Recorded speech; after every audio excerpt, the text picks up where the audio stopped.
Colman by Monica Furlong, Chapter 8.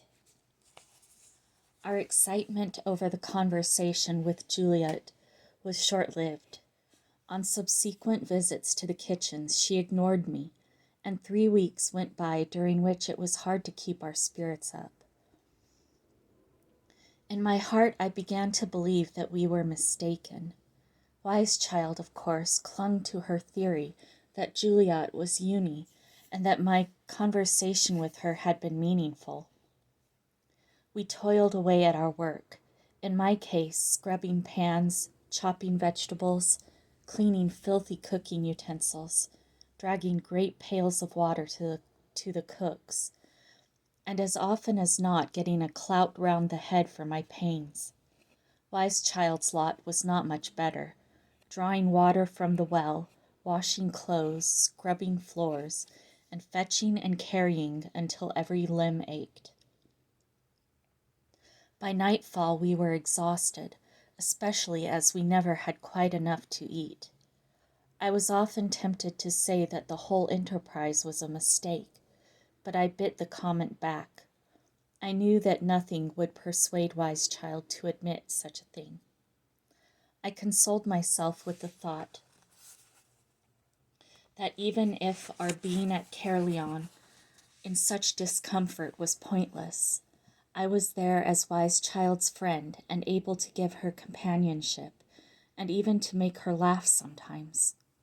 Sometimes, too, one of the nicer cooks would give me a pasty or an apple, which I could share with her, and sometimes, I must admit, I helped myself to food from the kitchen and hid it under my smock. These secret stores were always saved for my times with Wise Child.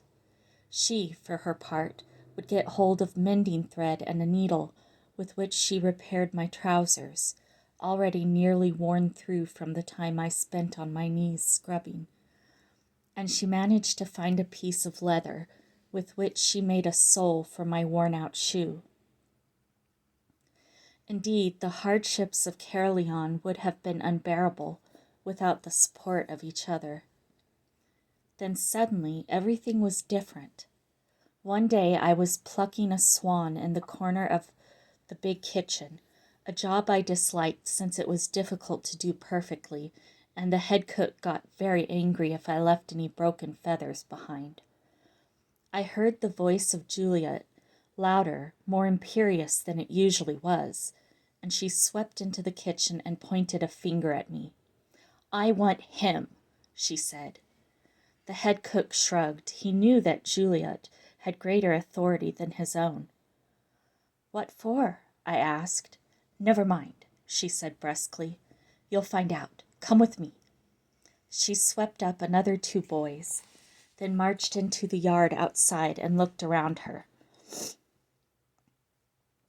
By this time, Dame Vaughan had come to see what was going on, and Juliet soon made it clear what she wanted. "Line up all the kitchen maids," she said. "I want some good, strong girls to come and do some work for my Lady Marut. Hurry up, I've not got all day." In no time, about 20 girls were lined up in front of her, but there was no sign of Wise Child. "Is this all of them?" Juliet asked sharply. Dame Vaughan looked along the row. "1 or 2 may be busy with other work," she said. "I said I wanted to see all the girls, if you remember. My lady told me to pick the strongest." Juliet sat down on the edge of the well, obviously prepared to wait until every single girl had put in an appearance. Dame Vaughan, rattled by the mere mention of Marut's name, hurried off, and soon another half-dozen girls, including Wise Child, were herded out into the yard. "Get in line," snapped Juliet. "I want to have a good look at you." She went down the line, comparing heights, looking at legs, even feeling the muscles in the girl's arms in a way that I thought quite insulting, almost as a man might inspect a horse before buying it. "Right," she said at last, after long and careful comparisons. "I'll take these 3, pushing Wise Child and 2 other girls before her, and snapping her fingers at me and the other boys. She set off up the stairs into the main part of the building that none of us had ever seen. Wise Child and I exchanged glances, and we kept close together. We climbed flight after flight of stairs, the other boys and girls looking apprehensive as we left behind the dampness and broken woodwork of the lower house, and came to a part where there were carpets and tapestries, and a glimpse of furnished rooms through doorways. We continued to go higher, and I guessed that Juliet, as a valued servant, lived above the living quarters of her master and mistress. I began to notice how much quieter it was in the castle proper. Without the bustle and noise of the kitchens to disguise it, the sinister feel of Caerleon was abundantly clear. Finally, we came out in a hallway, and Juliet led us along it and into a well-furnished room, where she sat down in a high-backed chair and lined us all up against the opposite wall. "Let's have a look at you," she said in a not very friendly tone, very different from the warmth with which I had often heard her joke with the head cook. "Tell me your names." Somewhat timidly, not sure what to expect now that they had been taken away from their usual work, the children told their names, and Wise Child and I told ours. Juliet showed no more interest in us than the others, and I felt doubt that her choosing us had been significant. We had both arrived recently enough to look strong and well-fed, while the other children were already showing the signs of poor food and overwork. "My Lady Marut is giving a party for Prince Brangwen's birthday," Juliet went on, "and there is much work to be done. The great hall and the adjoining rooms must be cleaned and cleaned again. Let me tell you that my Lady Marut will not let you get away with any laziness. The floor must be polished, the tables scrubbed, the glass washed, and the silver shined. One speck of dirt, and someone will suffer for it." Juliet said this as if she enjoyed the thought of it. "The party is in 2 weeks, and you will work till you drop. You will sleep up here in the room next door, and if you are lucky, you will get a bite to eat sometimes. Come then, and set to work. There is not too much time if the preparations are to be perfect, as they must be." She stood up and, leaving us to follow, began to descend the stairs again, until we turned into a stone passage, and she hustled us along it. Finally, through several connecting rooms with cupboards and fireplaces, and sets of pans and cooking implements hanging from the wall, we emerged first into a small anteroom, and then into the great hall itself, a vast expanse that seemed far beyond our youthful strength to clean. It was the biggest room I had ever seen. It had a very high ceiling that stretched up into the arching beams. In the center of the hall was a huge fireplace, the smoke of which, when it was alight, went up into a chimney in the ceiling, but not without distributing some soot as it did so. The fireplace itself was black with soot, and we could see soot on the floor and the long wooden tables. "You," she said to me, and you, carry the tables out one by one and scrub them in the yard outside." She led us to another room on one side of the hall and gave us scrubbing brushes, brooms and mops, and dusters and pans. "Get to work," she said unsympathetically. "I will be back later to see how you get on." We were all of us scared by Juliet's threats and appalled by the size of the room we had to clean. But although the task seemed quite simply beyond us, everyone set to work, sweeping, washing, and scrubbing. It was Wise Child's misfortune to have to start with the filthy fireplace. With the other boys, I started to drag the tables outside. They were too heavy for us to carry more than a pace or two. They were dirty with old wine and food stains, and we had to scrub them for a long time to make them look any better. It took us the rest of the day to remove the worst of the dirt, and our arms ached with the continuous effort. Never well fed in Marut's household, and therefore perpetually desperate for food, we were given nothing to eat. And by the time Juliet returned, we were bitterly hungry. "You haven't got much done," was her discouraging remark as she looked around the great hall. "You are going to have to work much harder than that." By this time I had stopped wondering or caring whether she could be Uni. I had decided that whoever she was, I hated her.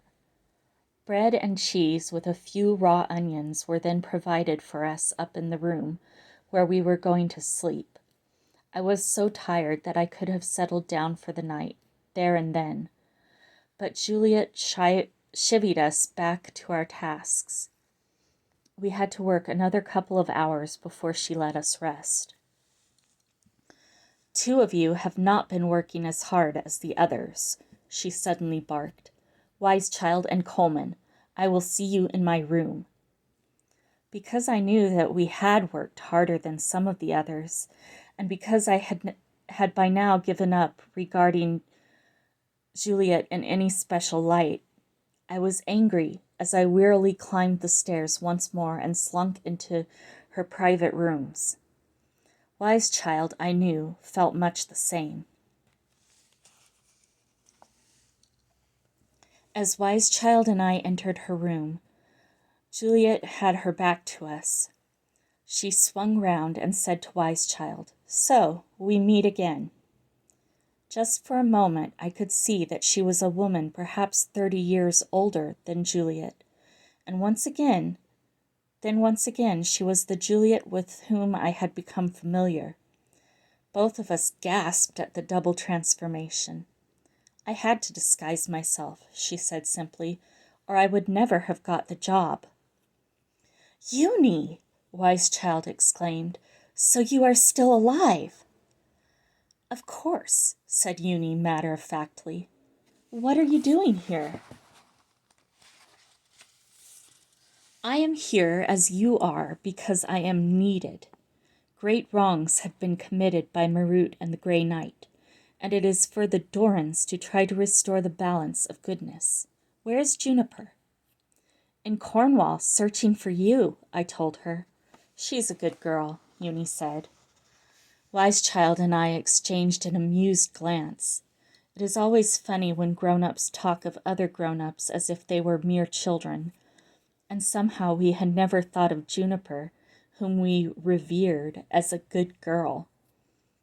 Wise Child and I explained how we had all sailed with Finbar to Castle Dor, and how Finbar had then gone on to Ireland to buy swords and armor, while we came to Caerleon to see if there was any way to help Prince Brangwyn and to defeat Marut and the Grey Knight. "The forces are gathering," said Uni softly. "Power within and power without. You need to know what is happening here. Prince Brangwyn is kept a prisoner with all the comforts money can buy. He has an apartment at the top of the castle with everything he needs to amuse him, except that he is barely allowed out of the castle grounds, and he was a boy who loved his hunting and hawking. They feed him on stories of his return to Castle Dor. When the time is ripe, they tell him, and they encourage him to believe that that will be after his 18th birthday. I know this only because I have overheard conversations.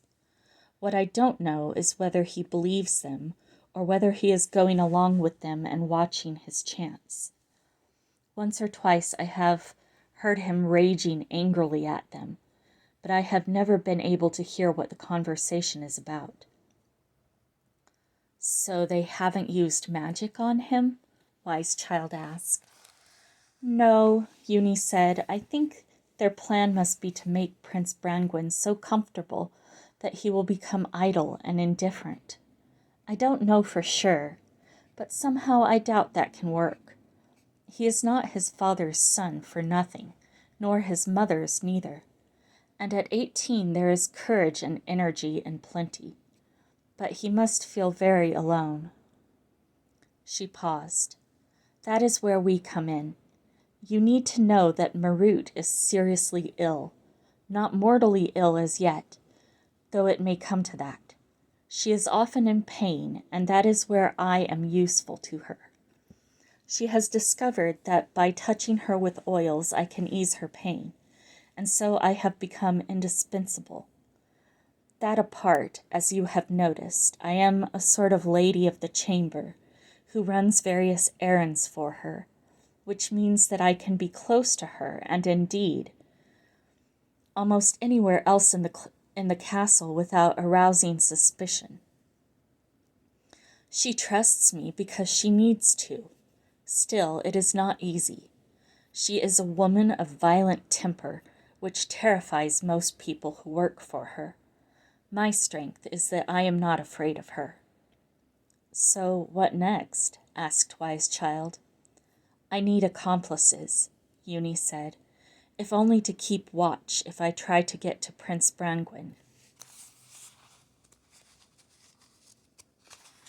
That, by the way, is a dangerous undertaking, since if by any chance he has sided with Marut in the night, he could give me away, so it needs careful thought.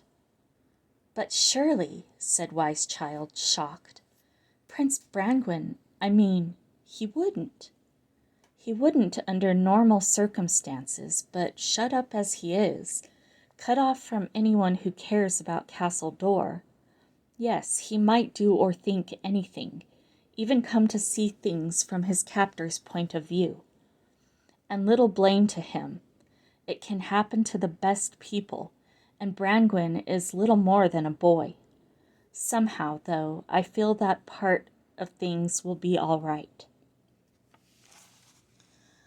I was surprised to hear Uni speak of the prince by his Christian name, without title, but Wise Child had told me that Uni had always enjoyed a special intimacy with Juniper's family.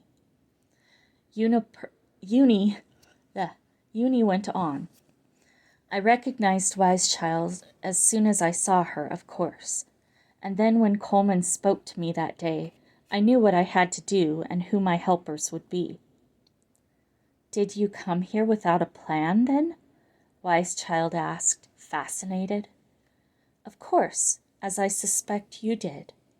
In difficult circumstances like these, as you guessed, you have to work your way gradually into the problem, like a puzzle you have to solve.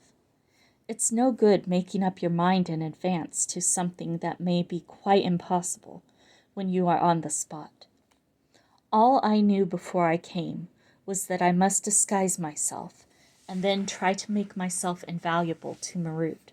So, when the cleaning of the great hall is finished, I shall try to send the other boys and girls back to their duties and try to keep you two with me as my assistants. The big feast Marut and the knight are giving for Brangwyn's birthday is probably going to be the chance we need. But I must emphasize that this is all very risky.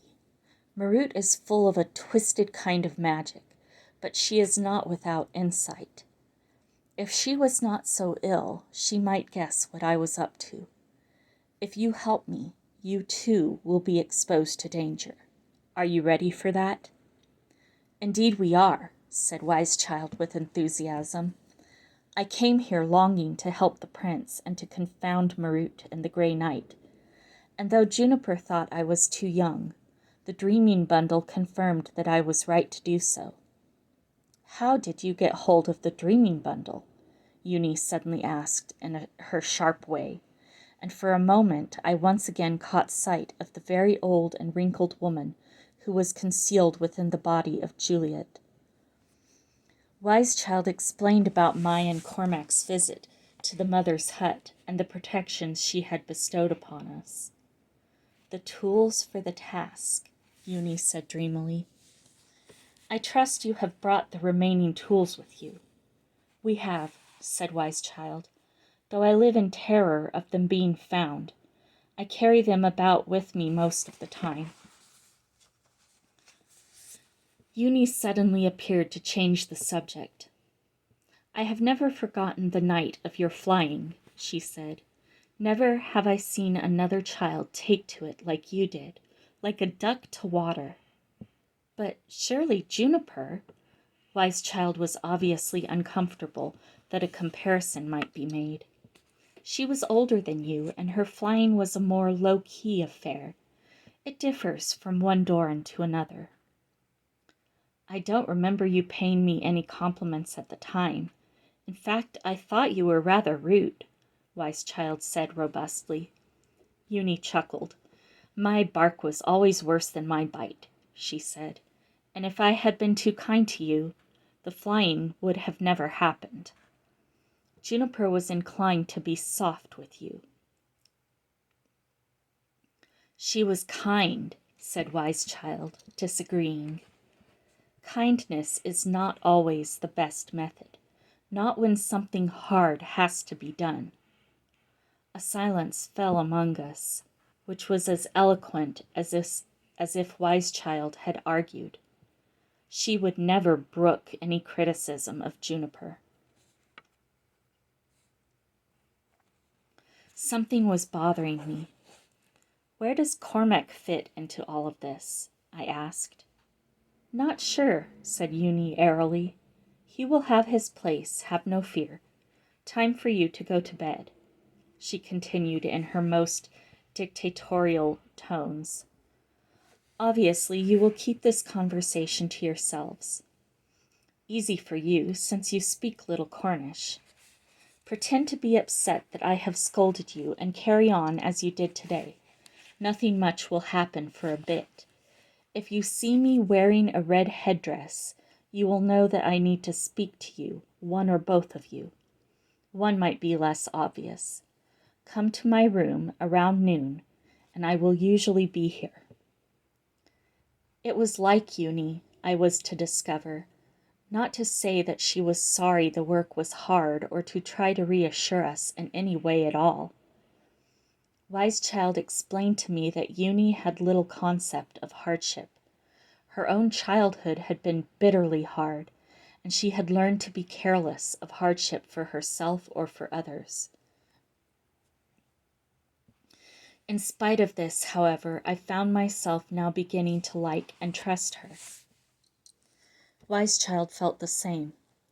If anything was to have an effect at Caerleon, it would need someone as strong as Uni to set it up. We decided we were content to do as she told us. If we were somewhat frightened at what we were taking on, and we were, at least it gave us something to think about during our tedious working days. In the time we had been at Caerleon, we had never seen either Marut or the Grey Knight. Not surprising, really, since we were confined to the kitchen area. Stories had filtered into the kitchen of Marut ordering beatings and worse punishments for those who had annoyed her, and once or twice, as we worked in the great hall, I had heard a harsh female voice in the distance raised in anger, castigating some unfortunate servant, and had guessed that it must be her. The ugly note in her voice was chilling. But then the day came when Marut entered the great hall to see for herself how the preparations were going. As bad luck would have it, we were having our brief midday rest. She entered silently, perhaps hoping to catch us in just such an idle moment, and when she saw that she had succeeded, she smiled a cruel smile. It was hard to believe that she was related to Juniper. She had sandy-colored hair strongly marked with gray, and cold, pale blue eyes that swept swiftly over the room and the exhausted workers. She was very thin, and her face was haggard, obviously marked by her illness. She wore a yellow silk dress, in itself beautiful and lavishly cut, but the color did little for her sallow complexion and wasted body. A short way behind her came Uni. "So this is how you work," she said scornfully. "It is a disgrace, my lady," Uni said. "I shall see that they work extra long hours tonight before they get any supper." "Supper," said Marut. "There will be no supper for them." "Very well, my lady," said Uni with a respectful lowering of her head. "Such laziness must not be encouraged." In fact, the great hall was looking a great deal cleaner after all our efforts. The soot was gone, and the floors and most of the tables shone. We were now in the final stages of our preparations. Plates and glasses had been washed till they sparkled, and the silver glowed in the midday light. "We should be finished in here tomorrow, my lady," Uni said in the dulcet tones she used for Marut. "The workers can then return to their usual duties. They will be needed in the kitchens, of course.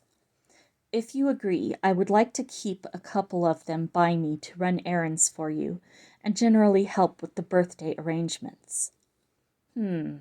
Said Marut. "Why not? This table has a smear on it and must be polished again. Indeed, I want all the tables polished again." "Very well, my lady."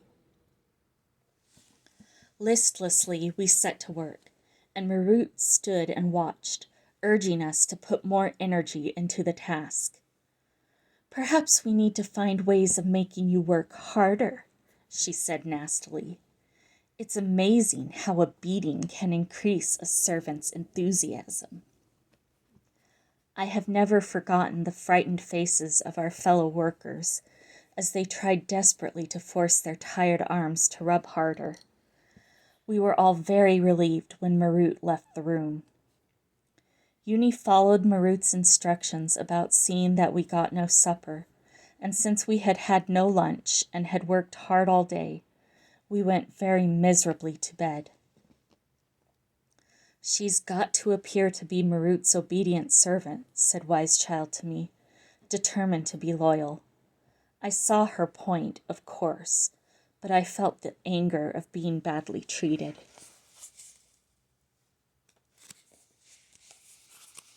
Next morning, however, I noticed that our breakfast was quite a bit more substantial than usual. That morning, also, Uni was wearing a red headdress. On the pretense of getting some more of the wax we used for polishing, Wise Child made her way to Uni's room as soon as we had finished eating. I could tell by the gleam in her eye when she came out that events had moved on in some way. Thanks to the convenience of being able to talk in our own language, she could tell me the news right away, though she did her best to talk in a rather dull tone of voice, in contrast to the amazing thing she was about to tell me. "We are going to see the prince," she said. "Marut has asked Uni to discuss his birthday arrangements with him. She is not sure why Marut has suggested this, though it may be because she thinks it will come better for someone else. She is to talk the plans through with him, and she is taking us with her because we are her assistants. Isn't that amazing? When? Tomorrow. We shall finish work in the great hall today, and then even Uni thinks we should clean ourselves up a bit. She is going to try to find some decent clothes for us, and I can wash my hair tonight." The whole thing did seem a kind of miracle, that we should get close to the heart of what ailed Castledor. Perhaps too much of a miracle. "Do you think it's a trap?" I had to ask. "Maybe Marut suspects Uni and is giving her this chance to betray herself." "Uni thinks not, and you know she is pretty shrewd. But as she said before, there is enormous risk here. No one, not her, and maybe not Marut, is sure where Prince Brangwen's loyalties lie. Uni will have to tread very carefully, but even then it may not save her, and us. She thinks, and I think too, that it is a risk that we have to run if we are to have any chance of saving the situation. As usual, I seem to be the one most burdened with fears and doubts. It occurred to me, really for the first time, that it was not so much my own skin that I feared risking, though I would prefer not to die, but Wise Child's. I did not like the thought of her in danger, but since she seemed determined to get into dangerous situations, I had no choice but to accompany her. "Well, that's good," I said without much enthusiasm. Wise Child looked at me and laughed. "It'll be all right," she said. "I feel it in my bones." I am not sure that even Wise Child's bones were quite so confident the next day when we climbed the stairs to Prince Brangwen's tower apartment, trying hard to keep up with Uni's brisk pace. Wise Child wore a quite respectable red dress, and her long dark hair rippled over her shoulders. I noticed that she had become thinner during our time at Caerleon, but also taller and prettier. I, too, was wearing more becoming clothes. A pair of trousers without holes or patches that more or less fitted me, and a shirt and jacket. "What are we here for?" Wise Child asked Uni. "What will he think we could do that you could not?" "Let us hope that does not occur to him," Uni said. "My hope is that he might feel more like talking to people nearer to his age than I am. Children may seem safer to him. If you see the chance to get into conversation with him, do so." I thought of our broken Cornish. Although we both spoke it much better than when we first arrived, Wise Child in particular, we still had a long way to go. The furnishings became grander as we ascended the stairs to Prince Brangwen's apartment in the tower.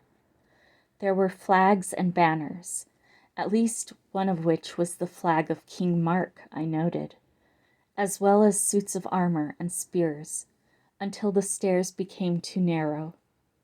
We arrived at a room also decorated with armor and some heads of wild boars, which reminded me that the Grey Knight was a passionate hunter.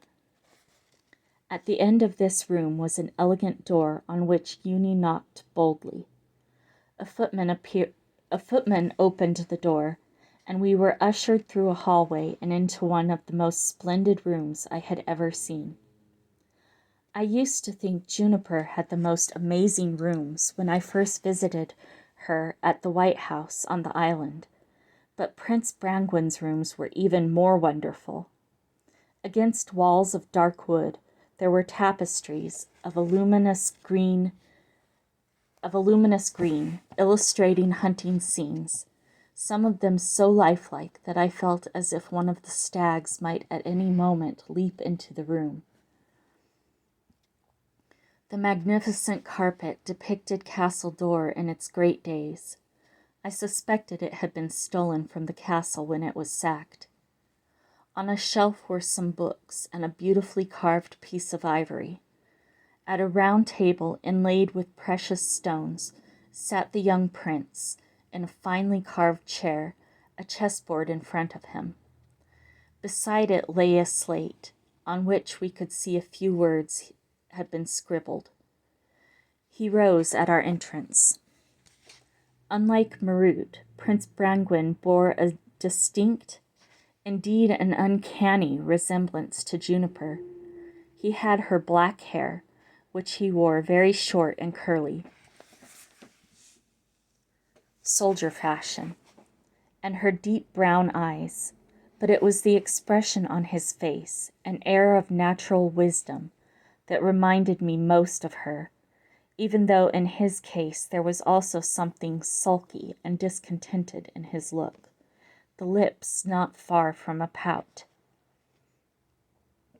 Uni and Wise Child curtsied, and I bowed, and then Brangwen said, "Please sit." Brangwen sank languidly into his chair as if he had no energy, no interest in anything, even the sight of strangers.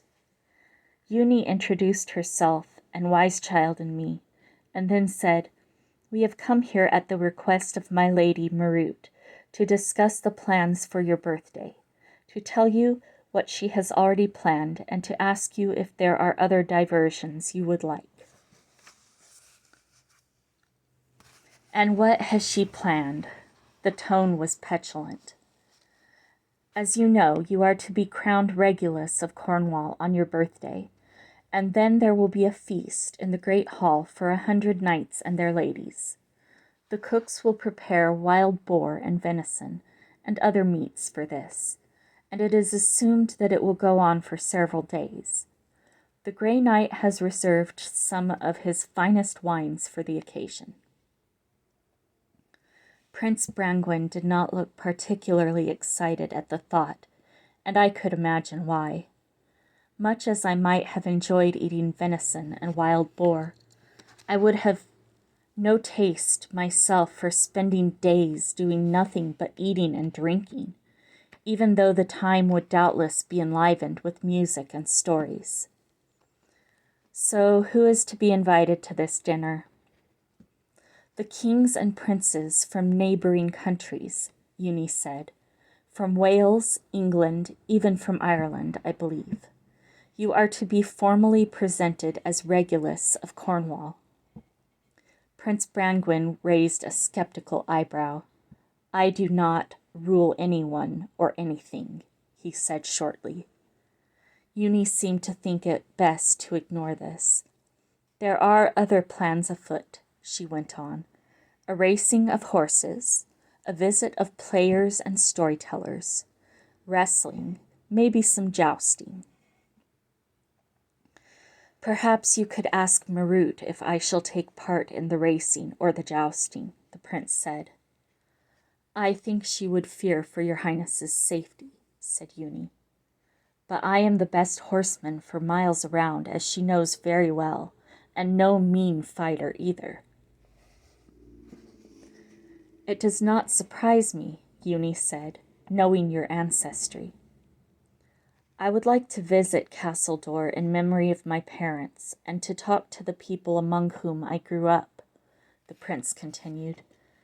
"I would like Erk, the famous harpist of Castledor, to come and play at my birthday feast." Behind Brangwen's words, which were vehemently said, I could sense other longings. The longing to be free to go where he wanted in the world, not to be imprisoned in his young manhood in the dreariness of Caerleon, where he had no young companions. Uni bowed slightly, as if she had taken in his wishes, and continued, "I will pass on your wishes to my lady." "Who will veto them." Uni might have said more, but Wise Child irrepressibly said, "Do you play the harp yourself, your highness?" "I do, though I have not played lately, and one's fingers soon get unfitted for it." The prince seemed to come out of a dark reverie, and looked at her as if he had only just seen her. He had a lovely smile. "Where do you come from?" he asked. "I can tell you are not a Cornish girl." "I come from Dalriada in the far north," said Wise Child hesitantly, wondering how to explain the length of her journey. "Dalriada," echoed the prince with a strange expression on his face, and for a moment I wondered if he would say more.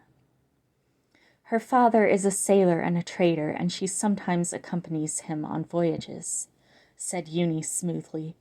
"He is trading in Ireland, and meanwhile Wise Child is working at Caerleon." "And learning to speak Cornish. Yes, I do play the harp," he went on. "Sometime you must play for me, and I will play for you." "I was wondering," Wise Child said boldly, looking at the chessboard, "if you had decided what the next move was going to be." The prince shook his head. "May I?" she asked, and without waiting for his response, she moved one of the knights. Slowly, thoughtfully, the two of them began to play. Uni and I smiled at each other. If Wisechild and the prince could form a sort of friendship by means of chess and the harp, so much the better. While Uni and I sat and watched, the game continued. The prince seemed more animated, cheerful, in a way that was not apparent when we first arrived. And his good spirits survived even Wisechild's checkmate. "You are a good player," he said. "I am not a very good player, but it passes the time. I also write poetry." He indicated the slate beside him with the few words scrawled upon it. "You don't know a rhyme for winter, do you?" We shook our heads, and there was a silence. And then he hesitantly said, "Do any of you happen to know a place called Castle Door?"